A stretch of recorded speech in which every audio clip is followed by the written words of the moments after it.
Oh, hey guys. Welcome back to Too Far Gone Media. Mark Couture here, and just up front, guys, if you could press that little subscribe button there, it would help. I want to do some live feeds downtown, and I don't have enough subs to go live. So, yeah, YouTube's an evil little entity. It won't let me do it. But I would truly appreciate it if you could help me get there. And so today, or now, this video it's the truckers just talking to the people. They're just addressing the nation. It's nothing spectacular or out of bounds or anything. It's just them pretty much letting us know what's happening right now downtown Ottawa and in a few other locations, because obviously the nerve center of their operation is here downtown in Ottawa. But don't forget, this is everywhere. This is happening throughout the country. So yeah, so let's check out their update, and yeah, let's get to her.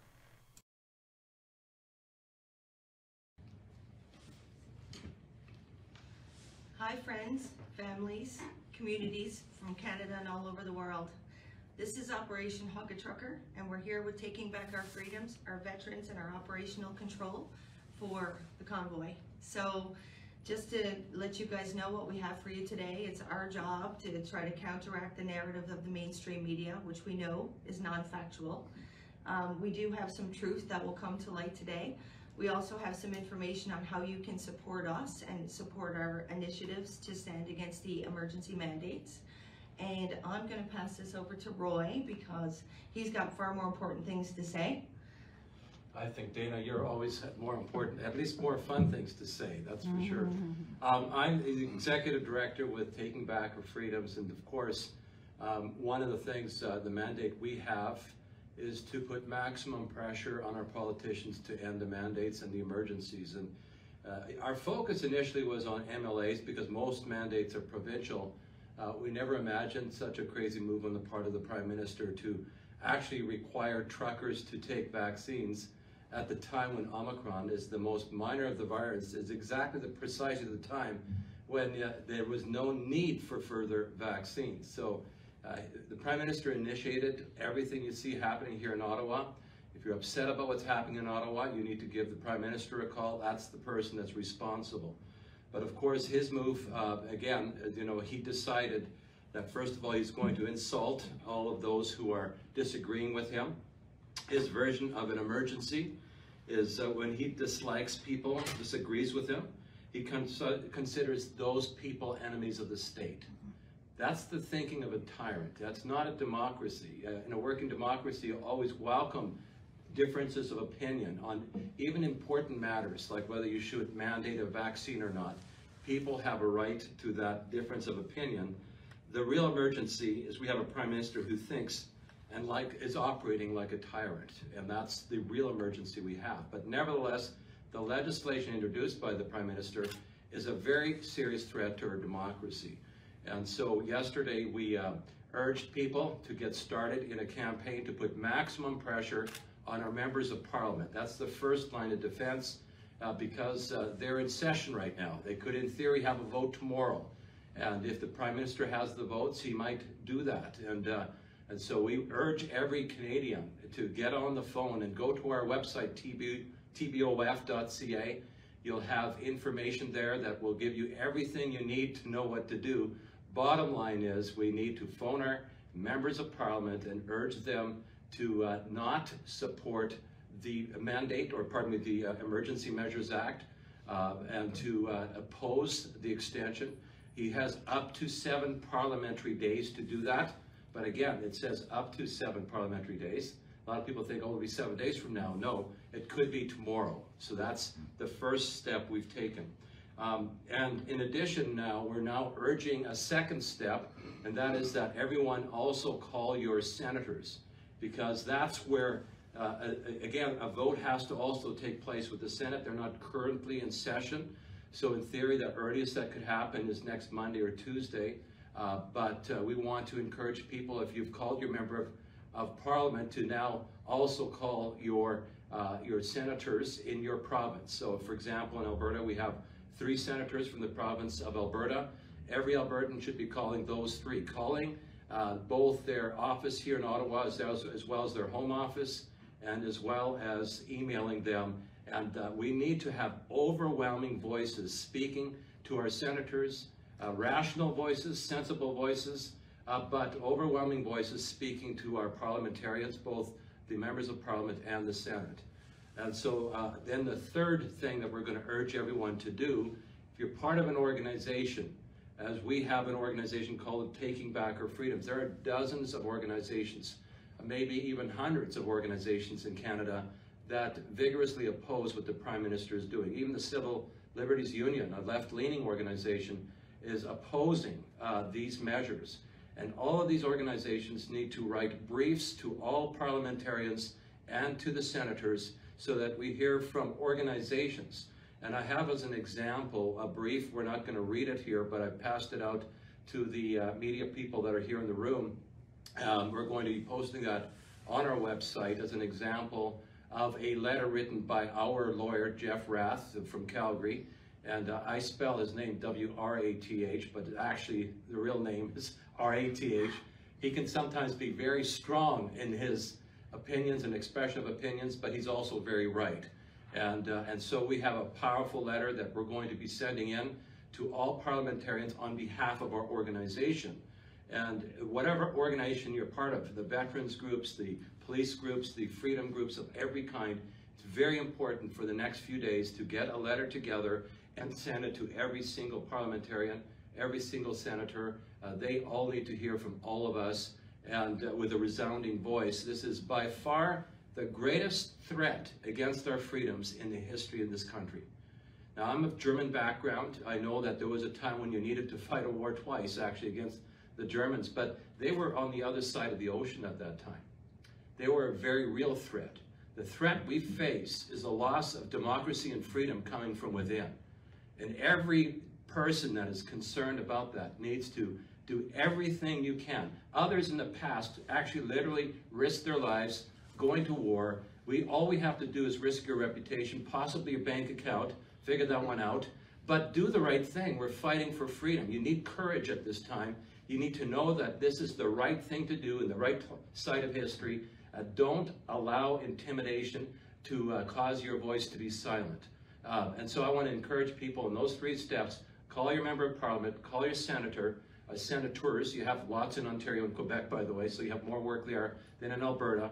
But call them and email them. And then if you're part of a group, let's get these letters together and let's make a powerful message, very, very powerfully delivered to our parliamentarians so they have no doubt about where Canadians stand on this issue. So thank you very much. Again, there should be a copy for everyone. The Death of Democracy in Canada, written by Jeff Rath, again, legal counsel. This man has, in the past year, donated over $1 million pro bono to the cause of freedom. This guy's a true hero, a true man of conviction, and so I'm proud to have him as a board of directors, along with Mr. Peckford as our chairman of the board, Premier Peckford. We have an amazing group of people, but the most amazing people are the citizens of Canada that need to now be mobilized as a voice for freedom. Thank you very much. Oh, just one more thing. Every single day in this room from now on, we're going to have at 1:30, so you all know, right, a daily press briefer. And so this room is available for, of course, other groups that want to use it, but we're going to do this daily press briefer every day at 1:30 here in this room. So there's a briefer tomorrow at 1:30, and so we'll have some really interesting announcements then as well. Oh, I should have introduced Jeff.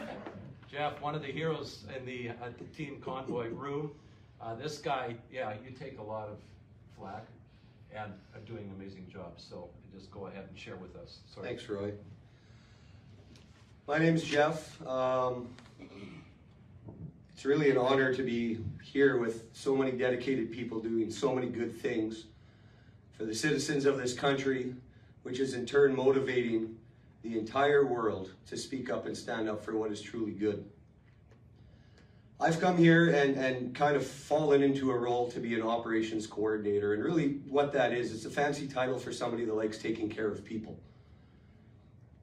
So the job or the task that I've been given is to surround myself with incredibly kind and intelligent, dedicated individuals that all work together to make sure that the people who are here in the streets, in their vehicles, in their trucks, stay fed, they stay warm, they stay happy, and they stay safe. And that is really what's happening outside today. The news, the legacy media, as I'll call them, and we're starting to find out that they're nothing but a bedtime story because there's not a lot of reality going on out there today. They throw a lot of noise. They get a lot of people back home nervous. They get a lot of people here nervous. But as long as we stand together and we stay united and we stay peaceful and hopeful, we can move mountains. One person with one pickaxe isn't going to do much, but thousands, hundreds of thousands, millions of people pick up that pickaxe and they all work on the exact same mountain. We're going to move that mountain. It's just going to take time.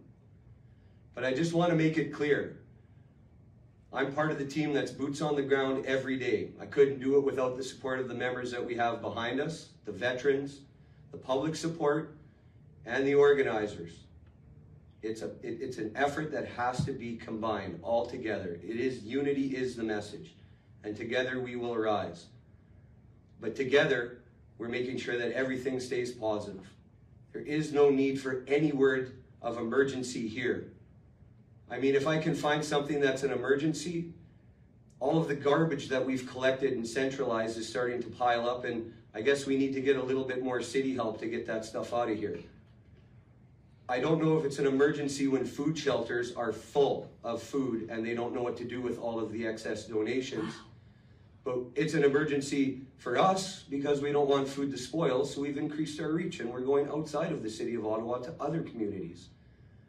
I'm not sure if it's an emergency when people share strong feelings, good conversations, hugs, and love. I would say that's an uplifting, great experience.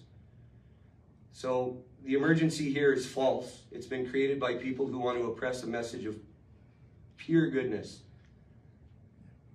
And let's not stop perpetuating that message. Let's not stop that motion. And you've heard, there's a lot of people that have engaged, probably every single person that's here. If you've got friends and family that have been here, we can all say, people back home, how can I help? What can I do? You have now heard how you can help. Not just being here, but supporting what is going on globally. Knocking on the doors, ringing the bells, making the phone calls, sending the letters, sending the emails to those members of Parliament to let them know that we are truly concerned with what is happening in that house. And it is not right. We can all take action, and we can all stay engaged, and we can all get back to where we need to be, where we want to be, and where we never should have left. And that's free, enjoying everything around us by our own choice and being accepted collectively and respected for the choices that we have. This, for me, has been nothing but healing. And every person you talk to that felt pushed away, put in a corner, and ignored, all found a dark place in their own way. And I've seen it with the conversations that I've had. This is healing. This is a strong message worldwide to anybody that still feels alone. You're not alone. You're absolutely not alone. And we will continue staying here, unified, holding the line, peacefully, patiently waiting as citizens of this country to be acknowledged. There is no emergency, but there is a whole lot of love. I'll pass it back to Dana, and thank you. Well done.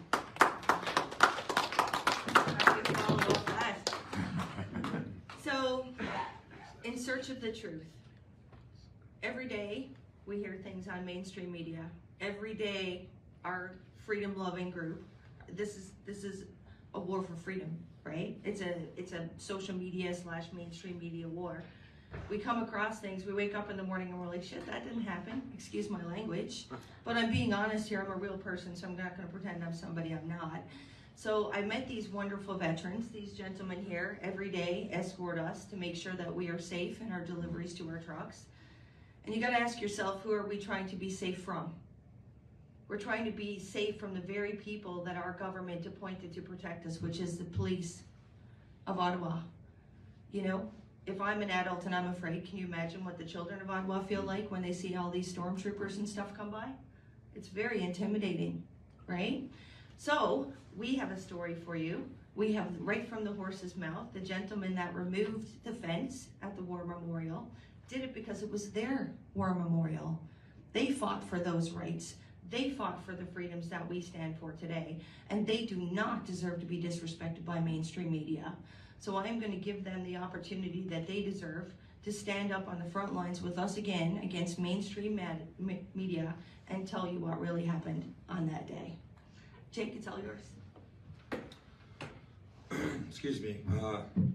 So every day at 1 p.m. veterans meet at the Tomb of the Unknown Soldier. There was an incident the first Saturday, and 5 days later they put the fence up on a Friday, you know, right before the crowd show up, because they like their optics. So for 8 days we were cleaning the snow off, salting it. I've personally had 60 Ottawa residents tell me they've never seen the monument that clean or well looked after. My question would be to the government is, where is the honor guard and why isn't that spotless every day?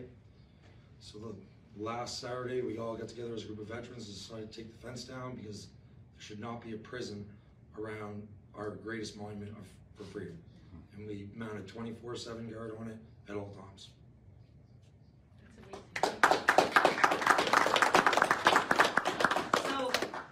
Tell you the real truth about what it's like on ground zero. There's, you know, we have nothing to be afraid of because we're here for the right reasons and on the right side of history. But that doesn't stop the intimidation, it doesn't stop the lies, and it doesn't stop the vicious circle that we've been in that rolls on a weekly basis, okay? So let me explain to you how it works to be here on the streets. Friday is a good day for us. Why? Because we have a huge influx of Native Ontarians that migrate to Ottawa.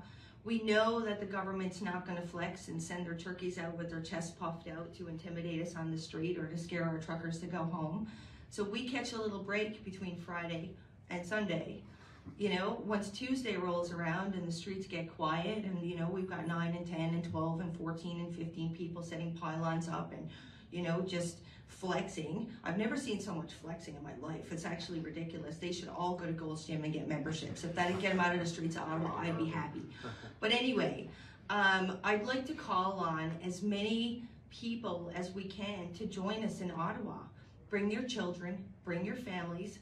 I mean, we've got more protection than anybody. You know, we're all a bunch of freedom lovers here to take care of each other, but we need that presence. We need those eyes to help share the truth to the world.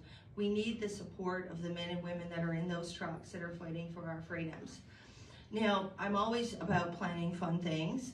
I do have something that I'm going to ask the veterans today if they will give me a help with tomorrow evening. I have put a call out, and our group has put a call out for people that I would like to say are casualties of COVID-19 and the war against freedom, right? And the battle that we have to try to reinstall that freedom. And there is voices, much like the veterans and much like everybody else, that has not been represented in our country and all the countries around the world. And those are the victims of the vaccines.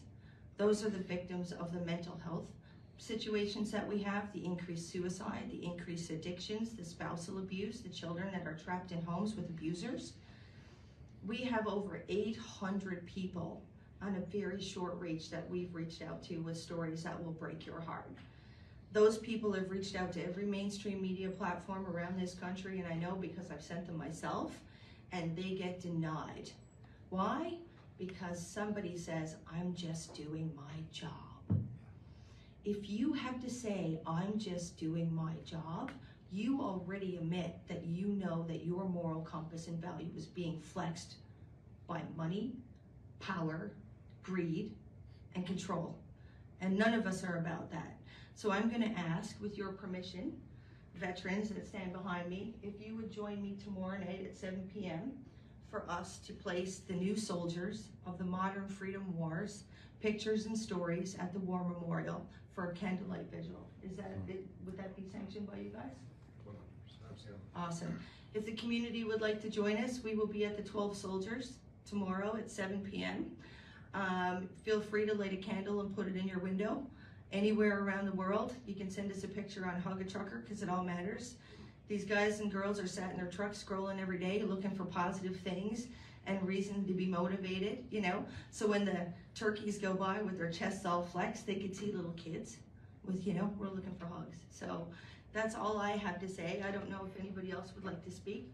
Yeah, just maybe one thing I think should be mentioned, that the legal counsel for Freedom Convoy, together, that his name is Keith Wilson, together with Chris today, did a great little talk about the truth about this legislation the Prime Minister has introduced. There is no reason to fear coming to Ottawa. This is a peaceful assembly. I took that word right out of the Constitution. It's an assembly of people who disagree with the government narrative and are doing so with peacefulness, with love, and there's no reason to not come to Ottawa. The weather's going to be much warmer this week than last week, and so we're urging people to come in large numbers and come to celebrate and come to stand for freedom. So that's straight from even legal counsel. Get here, that there's nothing to restrict you from gathering in peaceful assembly. Thanks very much. Final words? No. Questions? Yes. Some people are asking about some rumors about CPS coming and visiting the truckers, or concerns with children. Is there any way that you guys are going to mitigate that? Well, we've talked What about does CPS stand for? Child Protective Services. So we talk about flexing. So every day is Groundhog Day.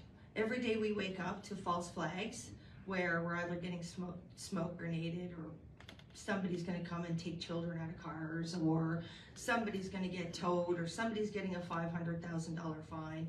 This is the story of our life. So whether or not I can confirm that Child Protective Services is coming, they really have no reason to come. Like in Newfoundland, we take people on a tent ice fishing. You know, that wouldn't be like really, really warm temperatures, but for some that would be not normal. You know, these families are truckers. Their houses are trucks. They're staying in hotels. Everybody's safe, loved, fed, watered. That's our job as parents. We're not supposed to filter them from life. And nor is it a bad thing for us to have them at a peaceful freedom rally. You know, they're at no threat at all. We distributed 150 loot bags, and half of them already were like, well, we already got too much stuff, so you can give it to somebody else, you know? So in regards to Child Protective Services, I will let everybody know that, has it happened? No. Is it going to happen? Well, that depends on the kindness and compassion of our government, and the kindness and compassion of our police force to follow through on the crimes of our government. Are we prepared if something like that happens? Absolutely. Absolutely. We have hotels, we have families, we have nannies, we have all kinds of early child care development people that have stepped up and said if they need to help encourage education, if that's an issue for Child Protective Services, we are prepared to do that also.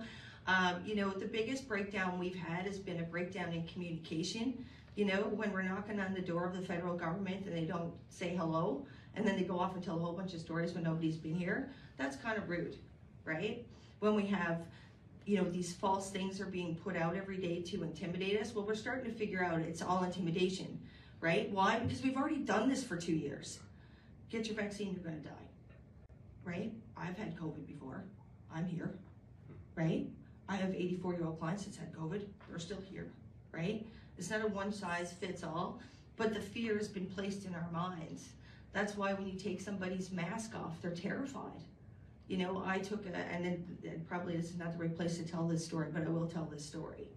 So I have a very personal business where people come in and, you know, I have a lot of older clients. And I had this older client call and she said, I'm gonna come in and see you, but I need to be by myself. There can't be anybody else there. You have to sanitize hands. You know, I'm gonna have my mask on, and can you make sure everything has been cleaned? I went through that process and I said, you realize I've had COVID, right? So I have natural immunity. Everybody look up what's happening with natural immunity and COVID-19. If you've had natural immunity, you're good to go, right? You're good to go. You could pretty much go lick coffee cups at Tim Hortons and not make anybody sick, right? So, but the fear's out there because the government doesn't tell you that. So after I was done her service, I pulled her mask down and she cried because it was the first time that she had been out in public in 2 years. It's the first time that she's taken her mask off in 2 years. I think we're all aware of the level of fear that we have to deal with, but what I've seen on the streets is completely faith-driven. Everybody is here to be on the right side of history. We found our power, we found our unity, we found our colored brothers and sisters and religions of different colors and cultures and statuses, and we put that all aside. So it's time, because everybody knows we're not going back in a box, right? We're not going back in a box anymore. We're done with the box. So faith over fear, take off your face nappies. If you want to keep your face nappy, that's cool, but don't go yelling at people because they have theirs off. Question? Yeah, could we hear from the veterans as to why you all are here and what the general consensus is among all you veterans? Good. Okay. What your thoughts on the movement is? Yeah, I've been watching the movement evolve over the past couple of weeks. I was here right from the beginning. I knew it was someplace that I needed to be. I wasn't sure why I should come, other than I see a bunch of people coming from across the country to stand up for freedom. And that's what we do. We stand up for freedom. And these people need our support. And we all know that freedom is our basic essential in this country. Everything we do is based on that. Make your own choices. Do what you like, as long as you don't harm anybody else and break our existing laws. These laws are not laws. These are tyrannical laws. These are laws that governments produce to keep people from exercising their freedom, and we can all see that. So that's why I came, and that's why I'm staying, and that's why I'm lending support to the truckers who are here standing up for every Canadian right across this country, and I'm proud to stand with them, and I'm sure the rest of the guys here are as well. Thank you.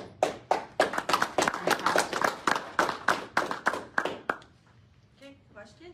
I would love to hear you tell about the threat message from the police that have been like giving to every single person today, saying that they can get arrested if they still remain on place.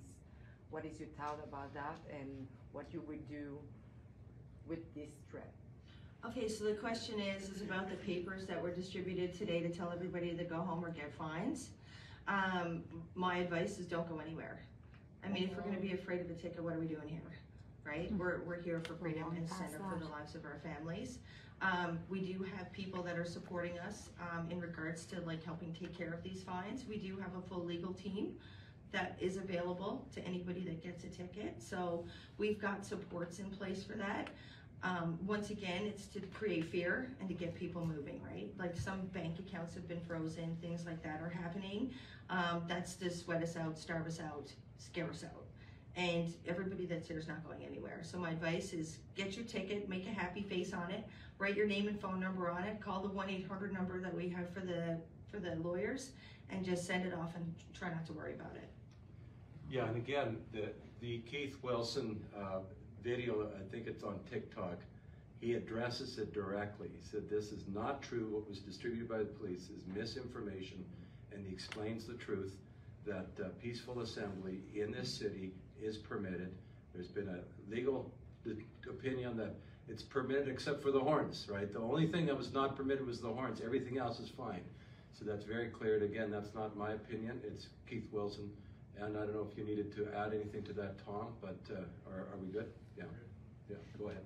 Just for Jeff, can you address anything you guys need operationally that's most critical? I would think the most critical thing we need is just people to come here and be present. We have an abundance of food. We are making smart decisions and safe decisions to keep everybody fueled up, regardless of the powers that be that are trying to stop us. But it's the support. That's the biggest thing we need, is the support. And I mean, just real quick, wrapping it up, if you're local and you can come here and be present, that's great. There's nothing to be fearful of. There's lots of hugs to be had. It's great. But it's the support, and if you can't make it here, it's sending those emails, making those calls, as was discussed previously, to make it known that we're not comfortable with this, we don't support it, and we're not going to put up with it anymore. Yeah. Travis Cross with Not TV. This is for any of the vets. If you're involved in a combat situation where there's fear and psychological misinformation and challenges. How do you find hope? How do you continue the next day?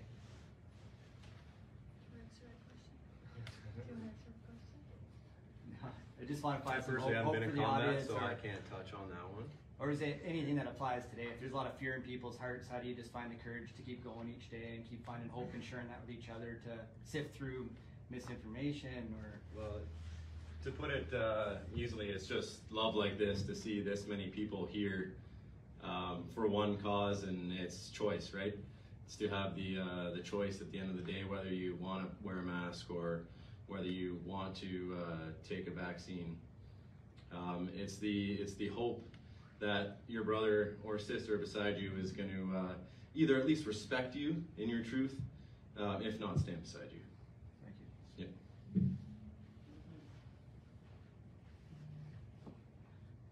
Any more questions? Just a last question. I was just thinking about the people who can actually see their license for their company completely blocked and their bank account froze. Some of them have mortgage, family to take care of. Do you have any support, financial support that you can provide to them, or other support to keep them staying here? Well, this freedom protest that's happening in Canada is setting the stage for the world. So we have unlimited resources. And when I mean unlimited, like everybody supports us. We can go out in a day and we can supply many trucks with what they need. The problem is getting the government to stop blocking the funds that were legitimately collected by the community to support these people. But in the meantime, we're good. We're fine. We have a triage fund. We go out every day. We check on everybody to make sure they have what they need. And everybody's working together. I mean, it's grassroots, right? We're all very creative people, so if we don't have the resources at hand, we find the resources, and people are just coming together. So, you know, my advice is just for those that need something, is to make us aware, because we will pull together the community to make sure that they can stay and stand for their freedoms. Thank you all for tuning in. Yeah. Hey, sorry to keep you folks. I just wanted to jump in. I was thinking about that last question there, but I didn't want to speak up because I'm a non-combat vet. I would say that just in my own experience, the best therapy is just working hard to solve your own problems. So that's why I'm here. And I just want to say something like for myself. I'm not really saying this on anybody else's behalf. But I don't hear anybody else saying this, and Harvard predicted this crisis in 1991. It's called Strauss-Howe generation theory. It says that this kind of oppression goes in 4 generational cycles. So the last one would have been the Great Wars, and before that it was the American Civil War, and before that it was the American Revolution. And they predicted that this was going to happen, whatever crisis happened to float into the regime's lap. At this particular time, they would exploit and prolong and just kind of exploit the rest of us.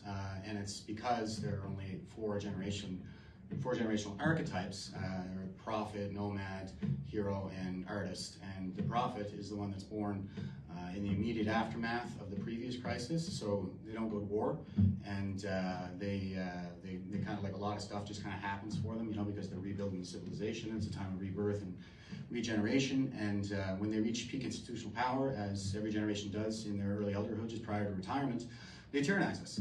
And that's the boomer generation. They're the same generational archetype as Stalin, and that's kind of what I see happening right now. And you can call me a crackpot or come whatever may, but this is the best I got.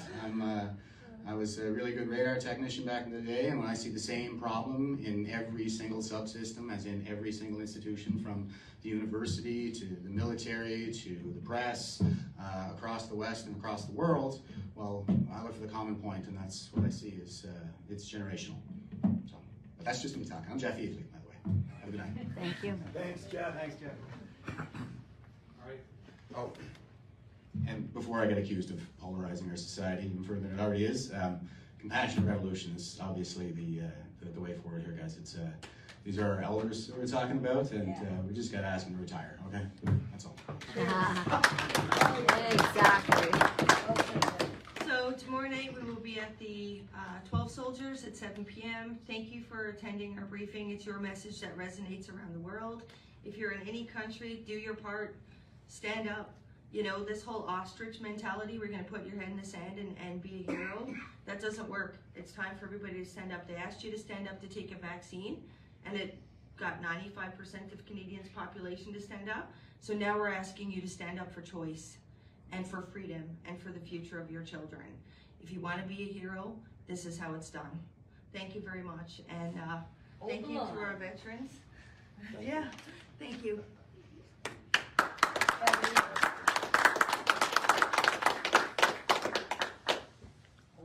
Well, there you have it, and there you go. You got it right from the mouth of the Freedom Convoy's nerve center, right here in Ottawa. That's right.